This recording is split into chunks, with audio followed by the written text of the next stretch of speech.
Waalaikumsalam warahmatullahi wabarakatuh. Teman-teman guru semua, pada pagi hari ini kita melakukan acara yaitu pemaparan tentang hasil kerja guru penggerak angkatan ke-8 yang bertema budaya positif. Sebelum kita lanjutkan, marilah kita sama-sama membacakan Bismillahirrahmanirrahim.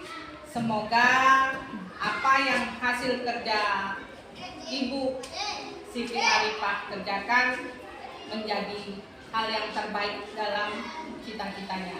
Amin. Bapak Ibu, sebelum itu juga baiklah kita sama-sama panjatkan puji syukur kehadirat Allah Subhanahu wa taala karena pada pagi hari ini kita diberi kesehatan, dan juga tidak lupa kita selalu memberi junjungan yang tertinggi untuk Nabi Muhammad kita, Nabi besar kita, yaitu Nabi Muhammad SAW. Tidak banyak yang akan saya sampaikan di sini Bapak Ibu, langsung saja kita ke acara inti, yaitu pemaparan tentang budaya positif yang akan dipaparkan oleh Ibu Siti Arifah SPDI. Kepada Ibu saya persilakan. Baiklah, terima kasih kepada moderator yang mana telah memberikan kesempatan atau memberikan waktu luang untuk saya, yaitu saya akan menjelaskan masalah untuk aksi nyata saya, masalah budaya positif.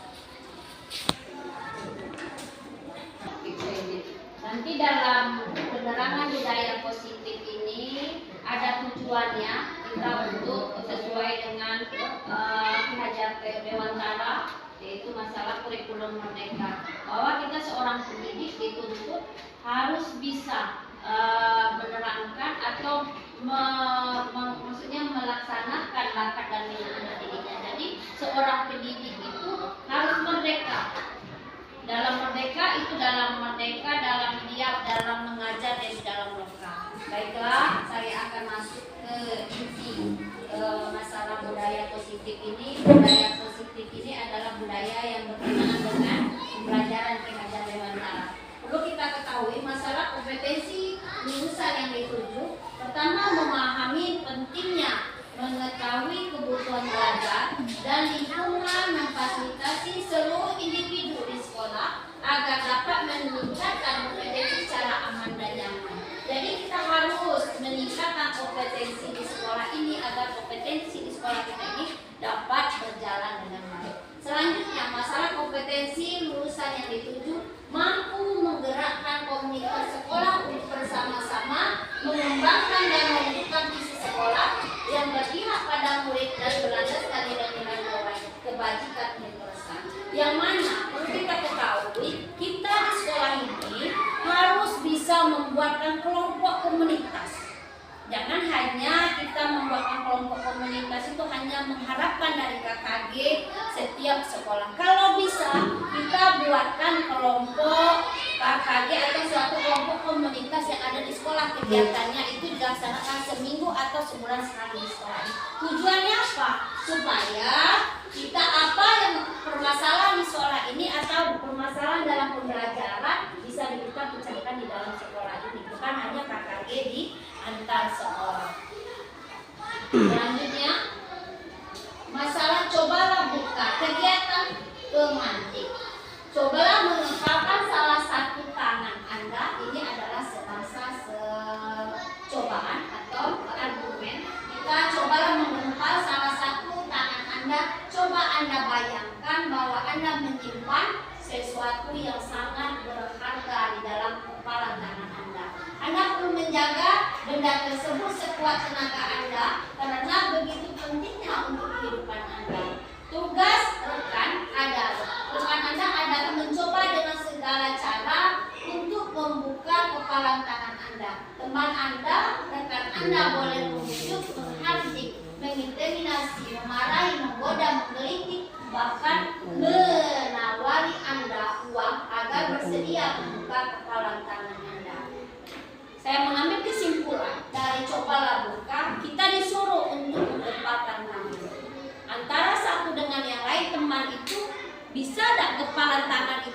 pujuk teman itu supaya dia membuka kepala tangan tersebut. Kita berharap, kita berkhayal bahwa di dalam kepala tangan kita ini ada sesuatu. Bagaimana caranya teman yang satu ini membujuk teman yang membuka tangan, mau tidak dia membuka kepala tangan yang ada benda yang berharga di tangan kita. Dengan cara itu kita membujuk, menghardik, mengintimidasi, memarahi, menggoda, menggelitik atau merayu supaya teman kita itu mau membuka kepala tangan yang ada berharga di dalam kepala tangan. Selanjutnya, cobalah buka, bandingkan jawaban Anda.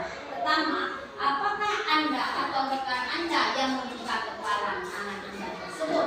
Kedua, mengapa? Apa alasan Anda atau rekan Anda membuka kepala tangan?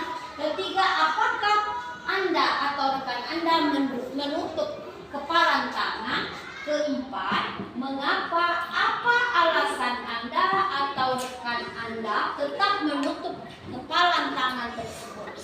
Selanjutnya, dalam kegiatan ini sesungguhnya siapa yang memegang kendali atau kontrol untuk membuka atau menutup kepala tangan? Itu tujuan. Mengapa kita disuruh membuka tangan? Bagaimana caranya supaya teman itu mau membuka kepala tangan? Ini ada maksud tertentu dalam kegiatan dalam kepala tangan tersebut. Karena apa? Kita berharap di dalam kepala tangan ini ada benda, sesuatu yang paling berharga, yaitu kita balik ke sekolah itu adalah kepala ini adalah anak didik. Tujuan kita bagaimana supaya kepala tangan ini bisa terbuka, yaitu dengan adanya suatu perubahan di sekolah kita. Selanjutnya, teori kontrol. Psikiater dan pendidik Dr. William Glasser dalam kontrol teori yang kemudian hari berkembang dan dinamakan choice theory meluruskan beberapa miskonsepsi tentang makna kontrol. Pertama, ilusi guru mengontrol murid. Kedua, ilusi bahwa semua penguatan positif, efektif, dan bermanfaat. Ketiga, ilusi bahwa kritik dan membuat orang merasa bersalah dapat menguatkan karakter. Selanjutnya, ilusi bahwa orang dewasa memiliki hak untuk memaksa. Jadi, dalam teori kontrol ini kita harus mengilusi kontrol yang murid, menahan emosi kita, bagaimana kita bisa mengontrol anak murid tersebut dengan tujuan dalam proses belajar mengajar di sekolah. Selanjutnya,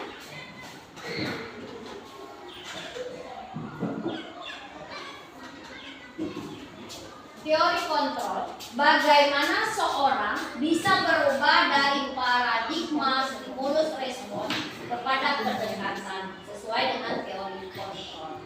Bila kita ingin membuat kemajuan perlahan sedikit-sedikit, ubahlah sikap atau perilaku kita atau perilaku Anda. Namun bila kita ingin memperbaiki cara-cara utama kita, maka kita perlu mengubah perasaan acuan kita. Ubahlah bagaimana Anda melihat dunia, bagaimana Anda berpikir tentang manusia. Ubahlah paradigma Anda.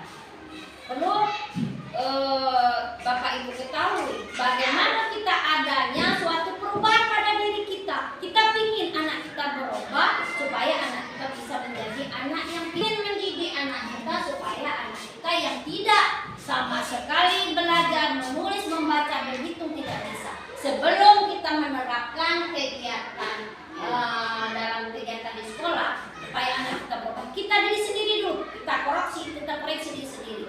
Bagaimana caranya supaya anak kita berubah dalam proses belajar mengajar? Kita sendiri balik ke diri kita. Kita punya tahap-tahap bagaimana cara kita memberikan pelajaran kepada anak didik agar anak didik itu bisa berubah dalam paradigma belajar. Selanjutnya, disiplin positif.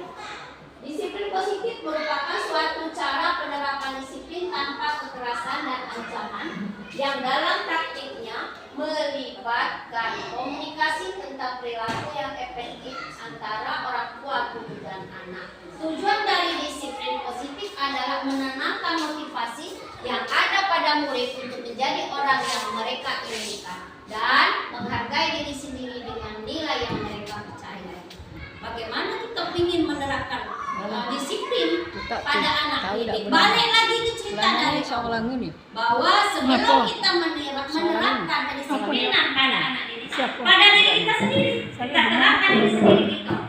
Bagaimana yang kita bisa menerapkan disiplin? Kalau merasa diri kita sudah merasa disiplin, baru kita terapkan pada anak didik. Hingga kita introspeksi diri sendiri. Menurut Ki Hajar Dewantara, masalah kurikulum merdeka, di mana ada kemerdekaan, di situ harus ada disiplin yang kuat. Sungguh pun disiplin itu bersifat disiplin, yaitu kita sendiri yang mewajibkan kita dengan sekeras-kerasnya. Tetapi itu sama saja, sebab jikalau kita tidak cakap melakukan self-disiplin, wajiblah penguasa lain mendisiplin diri sendiri. Dan peraturan demikian itulah harus ada di dalam suasana yang merdeka. Disiplin yang positif yang dikemukakan oleh Ki Hajar Dewantara mengartikan disiplin sebagai bentuk kontrol diri, yaitu belajar untuk mengontrol diri agar dapat mencapai tujuan yang paling mulia. Jadi dari awal sudah saya terapkan, saya sampaikan sebelum kita menerapkan disiplin pada anak didik, kita terapkan pada diri sendiri. Kalau merasa diri kita sudah menerapkan disiplin, baru kita terapkan kepada anak. Untuk menghindari ketidaknyamanan atau kekerasan, 3 motivasi perilaku, yaitu untuk mendapatkan imbalan atau menghargai orang lain. Ketiganya untuk menjadi orang yang mereka inginkan dan menghargai diri sendiri dengan nilai-nilai yang mereka percaya. Jadi ada 3 motivasi perilaku manusia.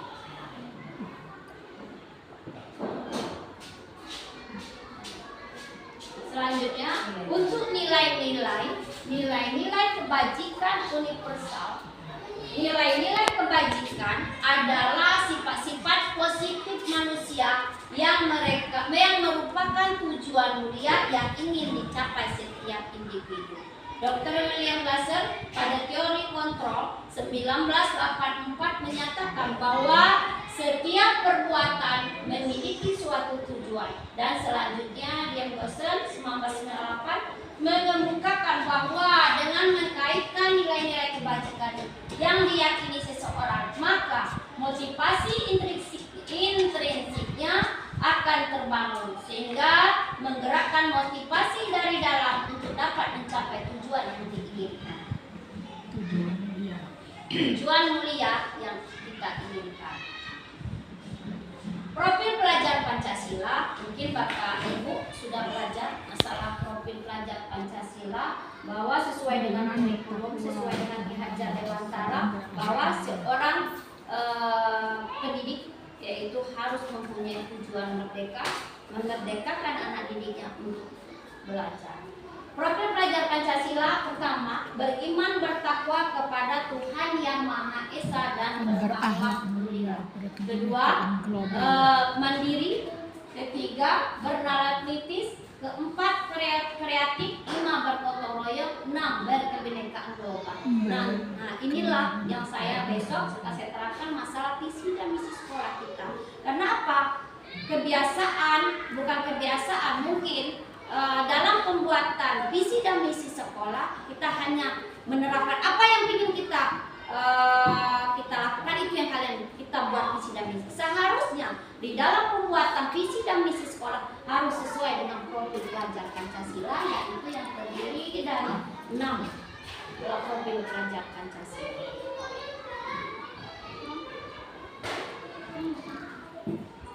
Có người ra đây làm gì?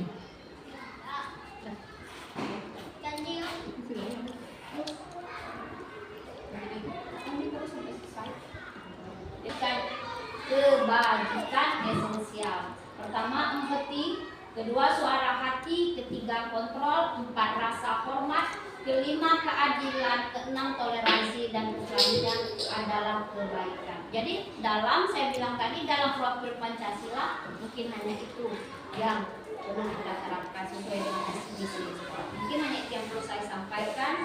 Mungkin besok dalam pembuatan visi dan misi, kalau nantinya akan ada perubahan dalam visi-visi di sekolah, kita adakan dengan sesuai dengan profil pelajar Pancasila. Mungkin hanya itu yang perlu saya sampaikan. Mudah-mudahan apa yang saya sampaikan, apa yang saya terapkan baru saat ini, mudah-mudahan bermanfaat bagi kita semua. Wabillahi taufik wal hidayah. Wassalamualaikum warahmatullahi wabarakatuh. Terima kasih atas paparannya kepada Ibu Siti Alifah. Semoga kita semua dapat mengambil inti dari semua permasalahan di dalamnya dan dapat kita terapkan dalam tugas-tugas hari-hari. Saya akhiri.